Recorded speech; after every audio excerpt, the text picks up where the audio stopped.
I believe we need to reduce immigration significantly. برطانوی وزیر اعظم care Starmer اور ان کی لیبر پارٹی نے حال ہی میں برطانیہ میں امیگریشن سے متعلق ایک وائٹ پیپر ایشو کیا ہے جس کا مقصد برطانیہ میں کام کے سلسلے میں آنے والے لوگوں کی تعداد میں کمی کرنا ہے۔ پچھلے سال برطانیہ میں نیٹ مائیگریشن کا فگر 7,28,000 تھا۔ لیبر پارٹی نے الیکشن سے پہلے نیٹ مائیگریشن میں کمی کا وعدہ کیا تھا۔ The debate is not about the worth of migrants. It's about control of migration. تو لیبر پارٹی کی امیگریشن پالیسی کے اہم نکات کیا ہیں اور برطانیہ میں پڑھائی یا نوکری کے سلسلے میں آنے والوں پر ان نئی پالیسیز کا کیا اثر ہوگا؟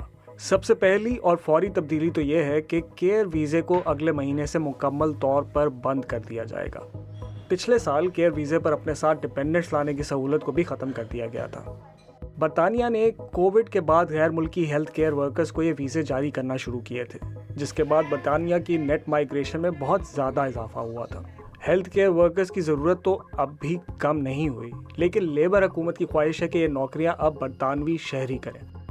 When you have an immigration system that seems to bring in lower paid workers rather than invest in our young people. دوسری طرف جو لوگ سکلڈ ورکر ویزا پر برطانیہ آنا چاہتے ہیں ان کے لیے زیادہ تر نوکریوں میں ڈگری کو لازمی قرار دے دیا گیا ہے۔ ساتھ ساتھ برطانیہ میں ریزیڈنسی حاصل کرنے کی مدت کو بھی 5 سال سے بڑھا کر اب 10 سال کر دیا گیا ہے۔ اس کے علاوہ ایک پوائنٹ سسٹم متعارف کروایا گیا ہے جس میں برطانوی سوسائٹی اور اکانومی میں حصہ ڈالنے پر ورک ویزا ہولڈرز کو پوائنٹس ایشو کیے جائیں گے، جن کو استعمال کر کے ریزیڈنسی کی اہلیت کی مدت میں کمی لائی جا سکتی ہے۔ لیکن اس پوائنٹ سسٹم کی تفصیلات کیا ہیں اور 10 سالہ مدت کا اطلاق کب سے ہوگا؟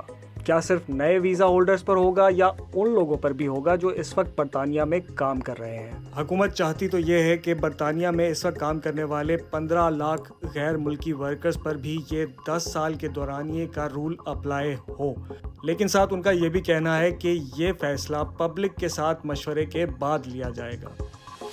اب بات کرتے ہیں اسٹوڈنٹس کی۔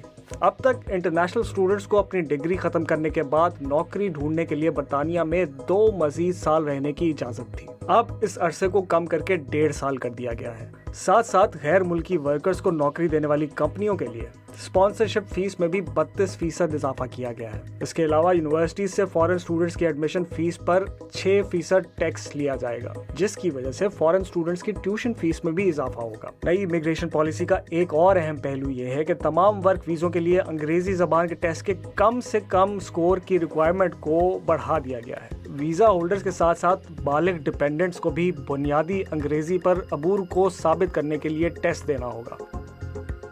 لیبر پارٹی کی حکومت پر اپوزیشن کی کئی پارٹیز کی طرف سے بھی مائیگریشن کم کرنے کا سخت دباؤ ہے، اور یہ نئی پالیسی اسی سلسلے میں حکومت کا پہلا بڑا قدم ہے۔